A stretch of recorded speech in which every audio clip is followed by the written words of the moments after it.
Imagine this.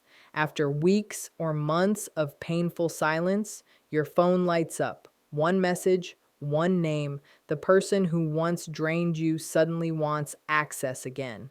Before you respond, understand this. Their message isn't random, and the way you answer can change the entire dynamic forever.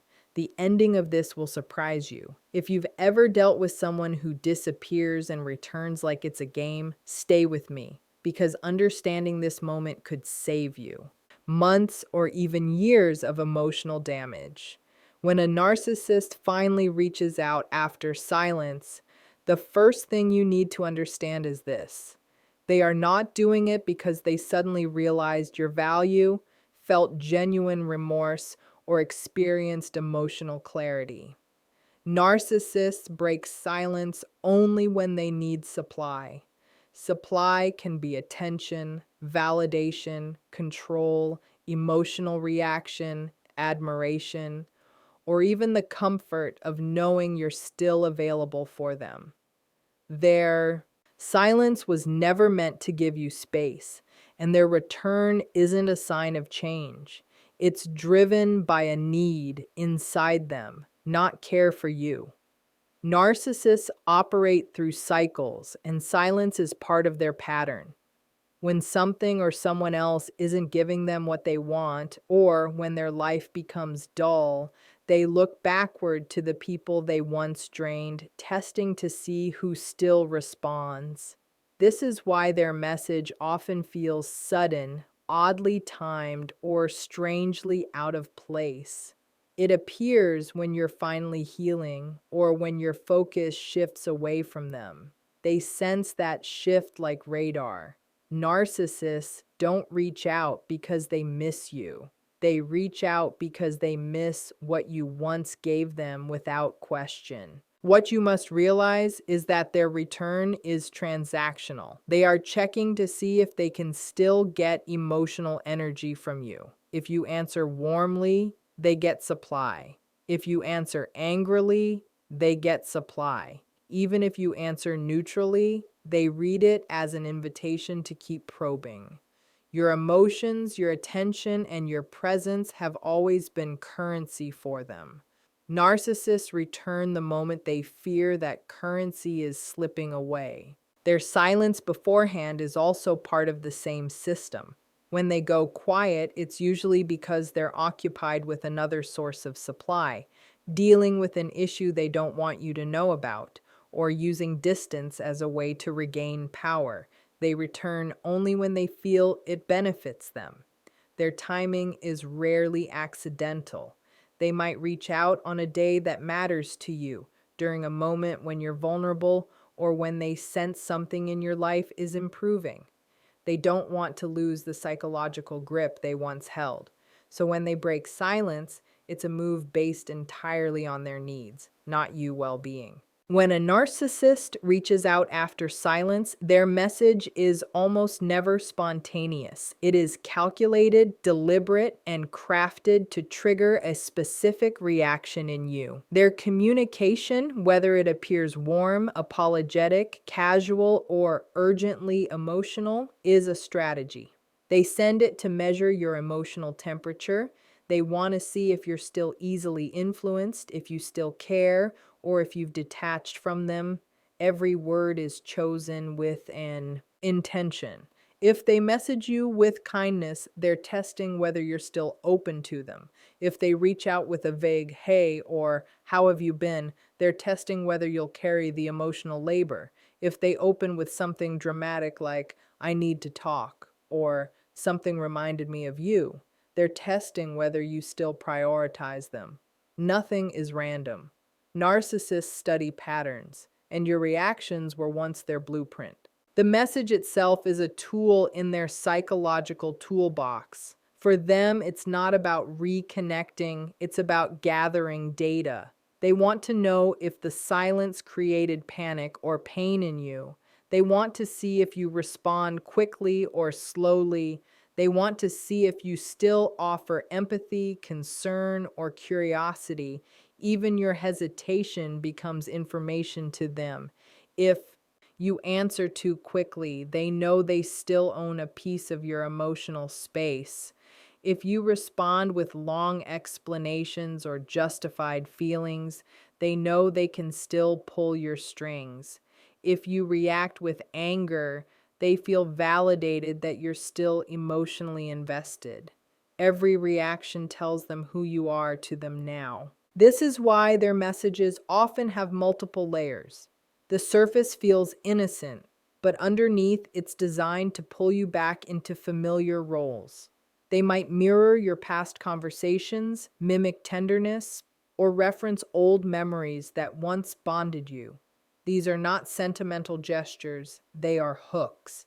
They are carefully placed triggers meant to revive your attachment or curiosity. Their silence breaks only when they need something: attention, reassurance, validation, or access, and the message they send is their first step in finding out whether you will offer it. They don't ask themselves how you feel, they ask what you can still give.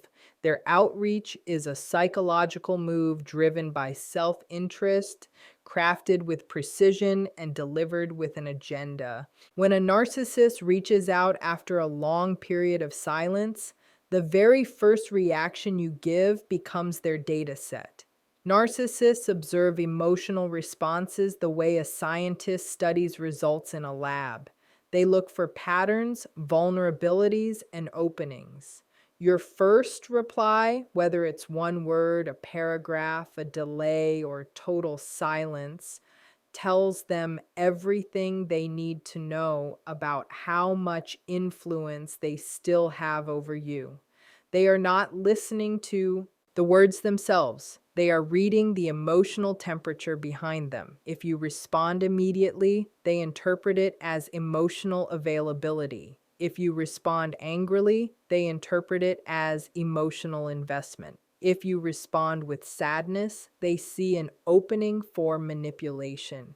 Even if your response is neutral but long, they see you as someone who still feels the need to explain or justify yourself.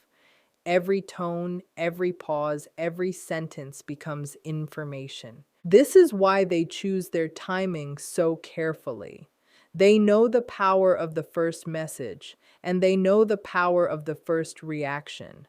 They rely on your instinctive emotional response, the part of you that remembers the bond or the pain, because they want you to react before you think.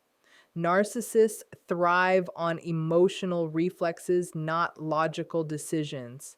So if your first response shows that they can still affect you, they gain confidence that you're still part of their psychological network. They want to see that the door they once used is still unlocked. And it's crucial to understand that narcissists don't hear your boundaries, they observe your behavior. You could say, "I'm done," 100 times. But if you respond with emotion the moment they return, they don't believe your words. They believe your reaction. That initial reaction becomes the foundation of what they'll try next. If you show pain, they may switch to sympathy. If you show anger, they may play victim. If you show hope, they may offer crumbs of affection. Your first reaction directs their next move. This is why calmness is your greatest power. A measured, delayed, or minimal response disrupts their expectations. They can't decode neutrality. It creates uncertainty, and uncertainty weakens their grip. Your controlled reaction becomes the moment where their sense of power begins to slip. When a narcissist reaches out after a stretch of silence, the tone they choose is rarely accidental. They often return with false warmth or a carefully crafted display of vulnerability because these are the two most effective ways to disarm you. They know that direct manipulation won't work immediately after silence, so they soften their approach. They might send a sweet message, something nostalgic, or something that sounds like genuine concern. Or they may take the opposite route and present themselves as wounded, stressed, or in need of comfort. Both strategies serve one purpose: lowering your guard. False warmth is meant to make you forget the discomfort their silence created. Manufactured vulnerability is meant to trigger the empathy they know you naturally have. To them, vulnerability is not an emotional truth, it's a tactic. Narcissists are aware that silence creates distance, and distance creates clarity. When you're away from them for long enough, you begin to see patterns, heal, and regain strength. They feel this shift. When they sense you pulling away emotionally, they adjust their approach to regain access. So they use a tone that feels safer, softer, or familiar. They want you to doubt your own boundaries. They want you to question whether they really meant to hurt you. They want you to wonder if maybe they're finally opening up. This is the emotional trap. What many people don't realize is that these displays rarely reflect real emotional change.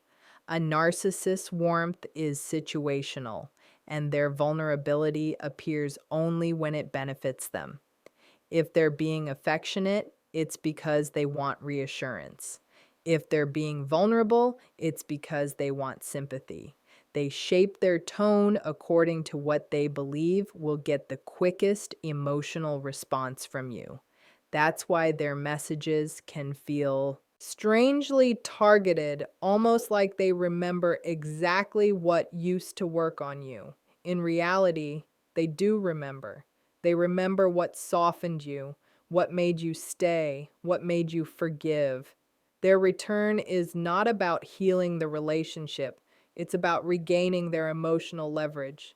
The warmth and vulnerability they show are not meant to build connection, but to pull you back into a cycle you finally started stepping away from. Not responding to a narcissist after they break a long silence is one of the strongest responses you can give because it disrupts the entire structure of the dynamic they rely on. Narcissists depend on emotional reactions, positive or negative, to feel in control. They don't care whether you're angry, hurt, confused, or hopeful. They only care that you're emotionally engaged. Silence removes that engagement, and it removes the energy they feed on. When you choose not to reply, you're not being passive. You're communicating something powerful without words, that your emotional world no longer revolves around them. This is something a narcissist cannot easily tolerate. Your lack of response creates a psychological vacuum, and in that vacuum, their insecurity grows. They begin to question their power, their influence, and their hold over you. Silence also protects you from being pulled back into old patterns. Responding, even with the most neutral message, can reopen emotional wounds or give them a new opening to manipulate you. By not responding, you stop the cycle before it even starts. You give yourself space to think, to observe their behavior, and to understand their true intention without being pulled into the emotional confusion they rely on. Your silence becomes a boundary that requires no explanation. It shows that you're prioritizing your well-being over their need for attention. What makes silence such a powerful response is that narcissists interpret it in the opposite way from healthy people. Where a healthy person might see silence as disinterest or closure, a narcissist sees it as a challenge. They begin to feel exposed, irrelevant, or replaced. This triggers their anxiety about losing supply. They may send another message, switch tones, or escalate their reach out attempts. All of this reveals something important. Your silence exposes their motive. If their intention was genuine care, they would respect your space. If their intention was manipulation, they will push harder.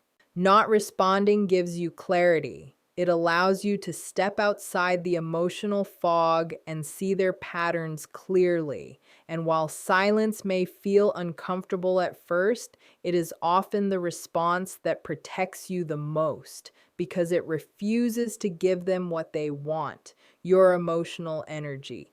In that refusal, you take back the power they once depended on. If you decide that you must respond to a narcissist after they break their silence, the only protection you truly have is emotional neutrality. This means responding without warmth, without frustration, without explanation, and without giving them any emotional content they can use. Narcissists don't listen to words, they analyze emotions. They study tone, urgency, vulnerability, and emotional hints hidden inside your message. When you respond neutrally, you give them nothing to work with. You don't feed their ego, you don't validate their stories, and you don't provide the emotional charge they rely on to pull you back into the cycle. Neutrality prevents them from extracting supply, and this immediately shifts the power dynamic. Emotional neutrality isn't coldness, it's clarity. It's the ability to remain grounded while they attempt to test your boundaries. It's replying in a way that doesn't reveal whether you're still attached, still hurt, or still hoping. This is what confuses them. Narcissists are comfortable when someone reacts strongly because strong reactions are predictable. Neutrality is unpredictable to them. They don't know how to read someone who isn't responding from emotion, and that uncertainty weakens their sense of control. Neutrality also sets a psychological boundary without you having to explain or justify anything. Narcissists thrive on pulling you into long discussions where they twist your words, redirect blame, or lure you back into emotional chaos. A neutral response shuts down the opportunity for emotional games. It shortens communication and keeps you in control of the pace and tone of the conversation. It also protects you from being dragged into guilt, pity, or nostalgia. When you respond in a grounded and detached manner, you communicate that the emotional version of you they once fed on is no longer accessible. They realize that their old tactics, flattery, threats, guilt, or charm, no longer land the way they used to. And this forces them to confront the truth they fear most. You're not the same person they left behind. You're not reacting. You're not falling into the script. You're not giving them supply.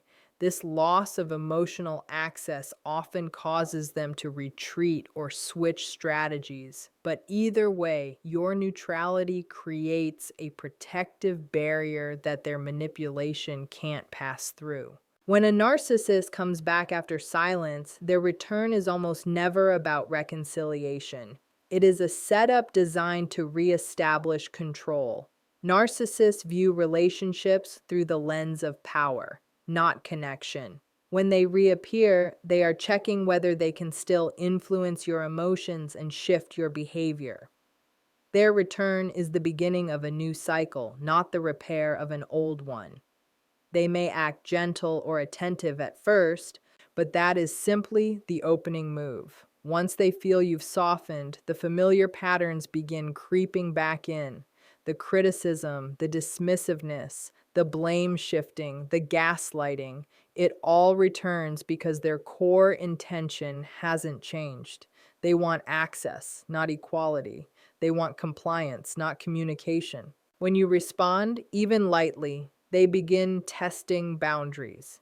They may push deeper into emotional topics or subtly question your choices. They may pretend to be reflective, but it's temporary. They're assessing your weaknesses, trying to see what they can use. If they sense loneliness or confusion in your voice, they will lean into it. If they sense hope, they will feed it. If they sense guilt, they will exploit it. Their return is a calculated move, and the goal is always control. They want to restore the dynamic where your emotions orbit around theirs. They want to be the center again. What makes this phase dangerous is that it can feel like a fresh start, but it's actually a setup for more emotional disruption. Narcissists often return with the exact personality you fell for in the beginning. They act caring, attentive, or emotionally open. This is the hook. They use this early kindness to pull you back into the cycle, so the later withdrawal and manipulation hit harder. The pattern is predictable, but the emotional impact is strong because it plays on your memory of who you hoped they were. Their goal is not reconciliation, it is re-control. Once they feel they have regained emotional influence over you, the warmth fades. They shift into criticism, demands, or emotional distance. The cycle restarts. And this is why their return should never be mistaken for genuine change, because the intention behind it is rooted in power, not connection. The most powerful truth when a narcissist reaches out after silence is that your growth, not your reply, determines the outcome. Narcissists are drawn to old dynamics, to emotional reflexes they once controlled. They return expecting that the patterns that once worked on you will still function, that your boundaries are still porous, and that your emotions are still readily available for them to manipulate. What they do not anticipate, and what often shocks them, is a version of you that has healed, strengthened, and developed clear boundaries. When you have grown, your response is no longer about reaction or compliance. It is about observation and self-protection. This shift changes the entire power dynamic. They can no longer predict your behavior because the person they once influenced is no longer present in the same way. Your emotional independence becomes a force they cannot easily counteract. Growth is visible to a narcissist in subtle ways. It shows in your calmness, your measured responses, or even your choice not to respond at all. They notice the absence of fear, longing, or guilt that they once triggered effortlessly. They notice that their attempts to manipulate, charm, or provoke no longer produce the intended effect. This is unsettling for them because their power is based on predictability, on knowing how you will react. When you step out of that predictable pattern, they lose their control and their usual strategies fail. Your growth transforms what they expect from a return into something they cannot navigate. Importantly, this growth-centered approach is about more than simply avoiding manipulation. It is about reclaiming your energy, restoring your emotional autonomy, and refusing to allow someone else to define your emotional landscape. By maintaining this stance, you remove the incentive for them to linger. They may attempt to engage, but their engagement becomes increasingly ineffective. The more you demonstrate that your life and emotions are intact without their input, the more their presence diminishes. Ultimately, the real shock is that when you have grown fully, the narcissist often disappears. Not because you rejected them with aggression or confrontation, but because your growth alone removes the leverage they seek. Your boundaries, self-respect, and emotional independence create a space where their influence cannot survive. And that is the most profound and lasting response of all.